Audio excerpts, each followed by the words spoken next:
नमस्कार जी सभी को। कैसे हैं आप सब? मैं उम्मीद करता हूँ सब लोग अच्छे ही होंगे। आप सब के लिए एक बहुत प्यारी एक कहानी लेके आया हूँ।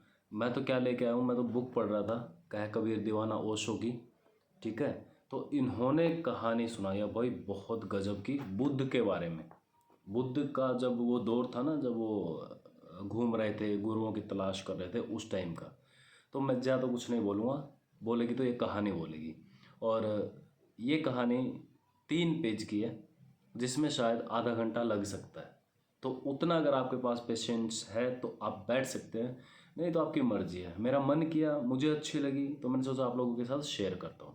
That's it. चलो कहानी सुनते हैं कि कहानी शुरू कहाँ से होती है कि सगरी दुनिया भई सयानी, मैं ही एक बोराना।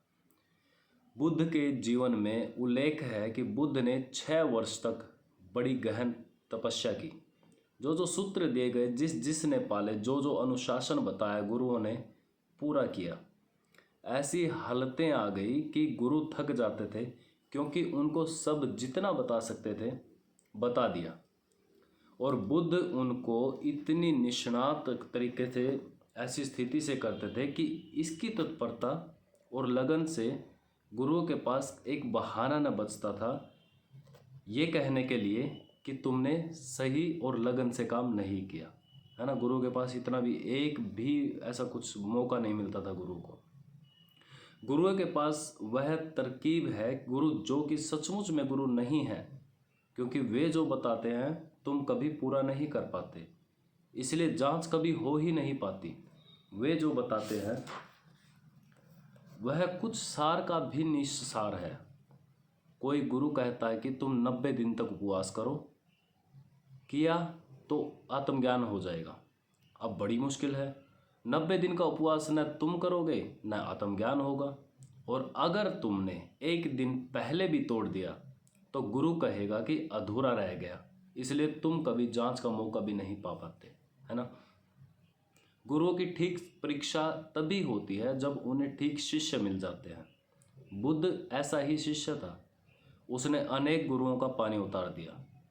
वह जिस दिन गुरु के पास गया, गुरु ने जो कहा, गुरु ने कहा 15 दिन का उपवास करो, तो उसने 45 दिन का करके बताया। गुरु को यह कहने की जगह ही ना रही कि तुमने किया नहीं। आखिर गुरु हाथ जोड़ लेते थे कि हम जो बता सकते थे बता दिया, इसके आगे हमें भी नहीं पता, तुम कहीं और जाओ। क्योंकि उनकी वजह से दूसरे शिष्यों में शक पैदा होता था। दूसरे शिष्य को लगता था कि जब इतना करके इस आदमी को कुछ नहीं हुआ तो हमको क्या होगा। बुद्ध की वजह से शिष्य भागने लगते थे दूसरे। बुद्ध ने सारे गुरुओं को टटोला, और जैसा कि अक्सर होता है कि गुरु तो मुश्किल से कोई होता है, 100 में से कभी एक, 99 तो केवल धोखे के गुरु होते हैं। जैसे तुमने खेतों में देखा, खेतों में खड़े होके देखे हो आदमी धोखे के, हंडी लगी है, कपड़ा लगा है, डंडे पर खड़े हैं, ये वो जो ड्रेवा बोलते हैं हमारी साइड में, तो उनकी बात कर रहे हैं। पक्षियों को भगाने के लिए ठीक, ऐसे गुरु हैं तुम्हारे।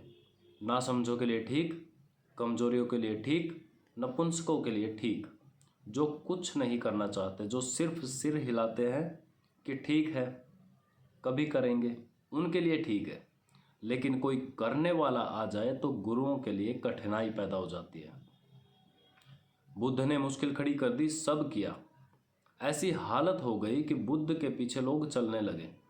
बुद्ध ने इतना किया और बुद्ध कहे जा रहे थे कि मुझे कोई ज्ञान नहीं हुआ है, यह सब करना फिजूल है। लेकिन फिर भी मानने वाले पैदा हो गए। एक आखिरी गुरु अलार कलाम को जब बुद्ध ने छोड़ा तो उसके 5 शिष्य बुद्ध के शिष्य हो गए। उन्होंने कहा कि इस गुरु से तो बुद्ध बेहतर है। उन दिनों बुद्ध केवल एक दाना चावल रोज लेते थे भोजन में। कृशकाय हो गए थे।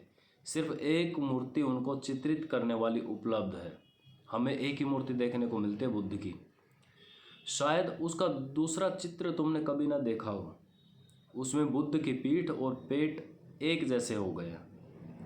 सिर्फ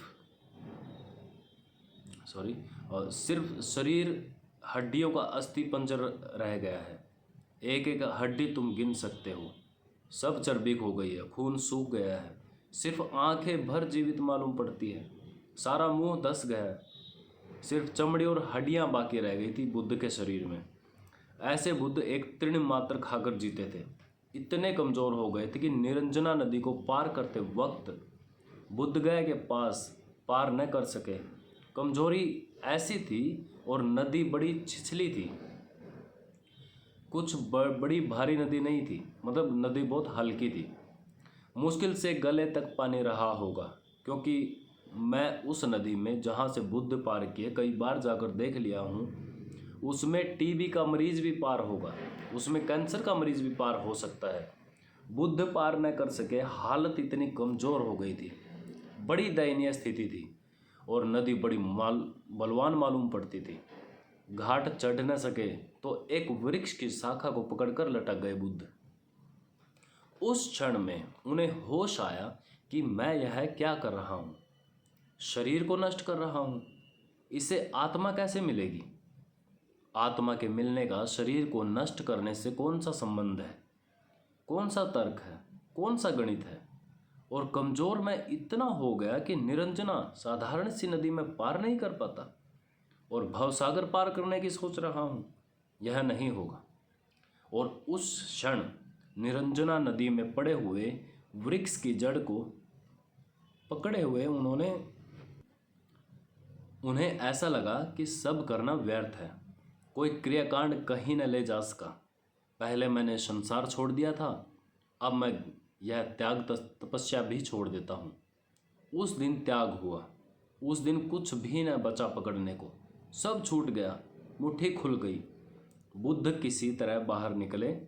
जिस वृक्ष के नीचे उनको बोध हुआ, उस वृक्ष के नीचे बैठे किसी युवती ने गांव की, जिस वृक्ष के नीचे उनको बुद्ध ज्ञान प्राप्त हुआ था, वो आकर उस वृक्ष के नीचे बैठ गए। किसी युवती ने गांव की, जिसका नाम सुजाता है, ऐसा वृक्ष के देवता के लिए कुछ चुनौती मानी होगी कि उसकी कोई इच्छा पूरी हो जाए तो वह खीर से भरा हुआ थाल वृक्ष को चढ़ाएगी। पूर्णिमा की रात थी, वह रात खीर चढ़ाने गई, उसकी इच्छा पूरी हो गई थी। पूर्णिमा की उस निर्जन रात में निरंजना के एकांत तट पर वृक्ष के नीचे उसने बुद्ध को देखा। दुर्बल काय पित्त हो गए थे। समझा भोली युवती रही होगी। श्री धवान समझा कि वृक्ष का देवता स्वयं खीर लेने को उपस्थित हुआ। उस औरत को लगा कि स्वयं भगवान खीर खाने आए हैं, है ना। तो कोई और दिन होता तो बुद्ध ने खीर न खाली होती, क्योंकि वो सिर्फ चावल का एक दाना खाते थे। और कोई दिन होता तो बुद्ध ने रात में कुछ भी न लिया होता, एक तृण भी नहीं, क्योंकि रात को बुद्ध कोई खाना वाना नहीं खाते थे। एक चावल का दाना सिर्फ दिन में लेते थे, क्योंकि उनको किसी ने बोला हुआ था। क्योंकि रात में न लेते तो कोई दिन में होता तो जात पात हो सकता था, दिन में जात पात पूछी होती स्त्री की कि कौन है वह। निश्चित ही शूद्र रही होगी। नाम सुजाता बताता है कि शूद्र रही होगी, क्योंकि जो अच्छी जात में पैदा हुआ हो वह सुजाता नाम न रखेगा, जरूरत नहीं है। इसलिए अक्सर कुरूप स्त्रियों का नाम तुम पाओगे सुंदरबाई। सुंदर स्त्री को कोई सुंदरबाई नाम देता है, बताओ। जचती नहीं बात, बैठती नहीं है बात। निश्चित लड़की शूद्र रही होगी, और शूद्र ही तो वृक्षों इत्यादि को पूजते हैं। ब्राह्मणों के तो मंदिर होते हैं, जैनों के तो बड़े विशाल मंदिर होते हैं, क्योंकि कोई वृक्षों की पूजा करने नहीं जाना पड़ता। जो मंदिर बना नहीं सकते, देवता प्रतिष्ठापित नहीं कर सकते, दीन दरिद्र है, वे ही तो वृक्षों की पूजा करते हैं। शूद्र रही होगी। लेकिन उस रात बुद्ध ने पूछने की बात ही न रही। उसने सब छोड़ दिया, जो हो सो हो। अब यह हो रहा था कि लड़की अचानक इस रात में बिना खीर मांगे कहाँ से ले आई, है ना। तो उन्होंने स्वीकार कर लिया। यह खबर उनके 5 शिष्यों को मिली, जो दूसरे वृक्षों के नीचे ध्यान कर रहे थे। 5 शिष्य जो बुद्ध की तपश्चर्या देखकर उनसे पीछे हो गए थे। उन्होंने कहा कि यह भ्रष्ट हो गया है। शुद्र लड़की रात का समय अब तक एक चावल का दाना लेता था, अब यह गौतम भ्रष्ट हो गया। उन्होंने तत्क्षण गौतम को छोड़ दिया, त्याग कर दिया। वैसी ही दशा कबीर की रही होगी। अब ओशो कबीर के बारे में बताते हैं। क्रिया कर्म आचार में छाड़ा, छाड़ा तीर्थ नहाना, सगरी दुनिया भई सयानी, मैं ही एक बौराना। बुद्ध के अपने 5 शिष्य भी छोड़कर चले गए थे कि यह आदमी तो भ्रष्ट हो गया है, क्योंकि तुम्हारे लिए धर्म का अर्थ है क्रियाकांड। तुमने धर्म को तो जाना ही नहीं, तुमने तो धर्म के नाम पर मुद्रा विधियों को जाना है। अब तक यह बुद्ध ज्ञानी था, मानने योग्य था, पूज्य था। अब यह भ्रष्ट हो गया, क्योंकि खीर खाने से आदमी भ्रष्ट हो जाता है, रात भोजन लेने से भ्रष्ट हो गया। ओशो अब अपने बारे में एक कहानी बताते हैं कि मैं एक घर में मेहमान था, जैन घर था। गांव के सबसे प्रतिष्ठित बुद्ध जैन मुझसे मिलने आए थे। उन्होंने मेरी किताब साधना पढ़ रखी थी। वो उससे बहुत प्रभावित थे और मेरी बड़ी तारीफ कर रहे थे, ऐसे जैसे मैं 25वां तीर्थकर हूँ। और तभी घर की गृहिणी ने मुझे आकर कहा कि अब आप चलें, रात हुई जाती है, भोजन कर लें। जैन तो रात को भोजन नहीं करते। और वृद्ध इतने भाव में थे कि मैंने कहा कि थोड़ी देर हो जाएगी तो हर्जा नहीं, पहले मैं उनसे बात कर लूँ। फिर रात हो गई, फिर गृहिणी आई और उसने कहा अब बहुत देर हो चुकी है। अब उसको भी बेचैनी शुरू हो गई, क्या रात में मैं भोजन करूँगा। और अब मैंने कहा कि बस मैं स्नान कर लूँ और आया। तो वृद्ध जो मेरे पैर पकड़े बैठे थे, उन्होंने तत्क्षण मेरा पैर छोड़ दिया और कहा क्या आप रात्रि भोजन करेंगे। मैंने कहा भूख तो न तो दिन जानती है न रात जानती है, और महावीर के जमाने में बिजली नहीं थी। अंधेरे में 90% लोग अंधेरे में भोजन करते थे। 10% लोग जिनके पास सुविधा थी वो मिट्टी के दिए जला के उसकी रोशनी में भोजन करते थे। उन दियों में भी बहुत रोशनी न थी, उल्टे उन दियों के कारण कीट पतंगे आ जाते थे। अब इस एयर कंडीशनर घर में कीट पतंगों के आने का उपाय नहीं। दिन हो कि रात, सूरज सदा बटन से बुझता और जलता है, उगता है, डूबता है। क्या इसमें पंचायत की बात है? कोई हर्जा नहीं है। ज़्यादा उचित यह है कि आपकी बात पूरी हो जाए। वृद्ध है, इतनी दूर चल कर आए। उन्होंने कहा कि तब फिर मुझे आपको एक बात कहनी पड़ेगी कि मैं कुछ सीखने आया था, लेकिन मैं गलत आदमी के पास आ गया। और बजाय सीखने के मैं आपको इतना सिखाना चाहता हूँ कि मैं वृद्ध हूँ, 75 साल की मेरी उम्र है। इतनी शिक्षा मैं आपको देना चाहूँगा कि जिसको अभी तक भी यह ज्ञान नहीं है कि रात्रि भोजन वर्जित है, उसका सब ज्ञान व्यर्थ है, इसमें कोई सार नहीं। स्वभावतः सगरी दुनिया भई सयानी, मैं ही एक बौराना। क्रियाकांड जब छोड़ दिया होगा कबीर ने, लोगों ने कहा होगा हो गया भ्रष्ट। बुद्ध को जब ज्ञान उत्पन्न हो गया, उस रात जब शिष्य छोड़कर चले गए, उस वृक्ष के नीचे सोए पहली दफा निश्चिंत, न चिंता रही संसार की, बाजार की, राज्य की, साम्राज्य की, न चिंता रही मोक्ष की, स्वर्ग की, परमात्मा की। उस रात बिल्कुल निश्चिंत होके सोए, चिंता ही न रही, पाने को कुछ न बचा, सब व्यर्थ है, सब व्यर्थ। इतना समगुरु रूपेण हो गया कि चिंता न रही, कोई सपना न आया, कोई मन में उद्विग्नता न उठी। नींद थी, सो गए। सुबह 5 बजे आँख खुली, वैसी शुद्ध आँख, कुंवारी आँख जब भी खुलती हैं तभी सत्य उपलब्ध हो जाता है।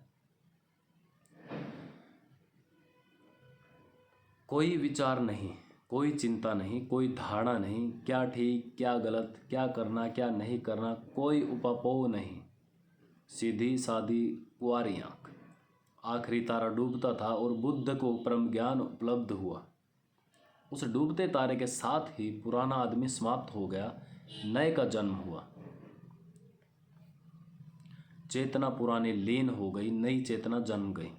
उस क्षण बुद्ध ने जाना कि सत्य कुछ करने से नहीं मिलता, सिर्फ आंख खोलने की बात है। सिर्फ होश स्मरण जागृति। पहला स्मरण आया उन 5 शिष्यों का जो छोड़कर चले गए थे, जो इतने दिन से साथ थे बेचारे, असमय में रहे। जब कुछ देने को न था तब मेरे पीछे पीछे चले, और जब देने को कुछ हुआ तब वो मेरा साथ छोड़कर चले गए। तो बुद्ध उनको खोजने निकल पड़ते हैं। उनको जाकर पकड़े गए सारनाथ में। सारनाथ में उनको देखा। जब उन्होंने देखा, जब उन शिष्यों ने बुद्ध को आते हुए देखा तो दूसरे एक टीले पर बैठे हुए, तो पांचों ने तय किया यह भ्रष्ट गौतम आ रहा है, हम न तो उठ को इसको आदर दें, न नमस्कार करें, न इतना हम इसकी तरफ पीठ करके भी ना बैठें। अगर इसको आना हो खुद आ जाए, बैठना हो खुद बैठ जाए। हम यह भी ना कहें कि बैठो। साधारण अतिथि के लिए यह किया जाता है, हम वह भी ना करेंगे। यह गौतम भ्रष्ट है, इसने नियम छोड़ दिए हैं, तब छोड़ दिया है, चर्या छोड़ दिया, आचरण भ्रष्ट, इसके लिए अब कोई सम आदर नहीं। लेकिन जैसे जैसे बुद्ध पास आने लगे उनको बड़ी बेचैनी लगी। जैसे ही बुद्ध पास आए, निकट आए, पहले एक उठकर खड़ा हुआ, चरणों में गिरा, फिर दूसरा, फिर तीसरा, फिर से पांचों, फिर वे पांचों। और बुद्ध ने कहा कि तुमने निर्णय कुछ और किया था, निर्णय बदल क्यों दिया? निर्णय पर आदमी को टिकना चाहिए। उन्होंने कहा हमने बदला, ऐसा ठीक न होगा, ऐसा कहना ठीक न होगा। तुम्हारी सानिधि, तुम्हारा पास होना और हमने आदर किया, ऐसा कहना भी ठीक न होगा, क्योंकि हमने तो निर्णय किया था न देने का। आदर हुआ तुम्हारी मौजूदगी में, जैसे कि कोई एक चुंबक लोहे को खींच लेती है। इन जिनके भीतर थोड़ी सी भी क्षमता है वह सद्गुरुओं के पास खींचे चले जाते हैं, चुंबक की भांति। ऐसी क्रियाकांड के कारण नहीं, किसी योग तपस्या के कारण नहीं, किसी संप्रदाय सिद्धांत शास्त्र के कारण नहीं। जिनके भीतर थोड़ी सी भी संभावना है आत्मा की, वे सद्गुरु के पास खींचे चले आते हैं। चाहे सारी दुनिया विरोध में हो, चाहे सारी दुनिया कहे कि तुम पागल हो, वह पागल होना दांव जैसा लगने लगता है, वह पागल होना शुभ मालूम होता है।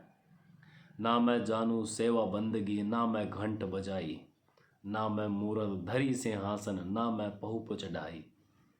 चलिए, आज के ज्ञान, आज की स्टोरी इतनी ही थी। कैसी लगी आप लोगों को? अच्छी लगी? कुछ सीखने को मिला? मुझे तो बहुत कुछ सीखने को मिला भाई। उम्मीद करता हूँ आप लोगों को भी अच्छा ही लगा होगा। नमस्कार।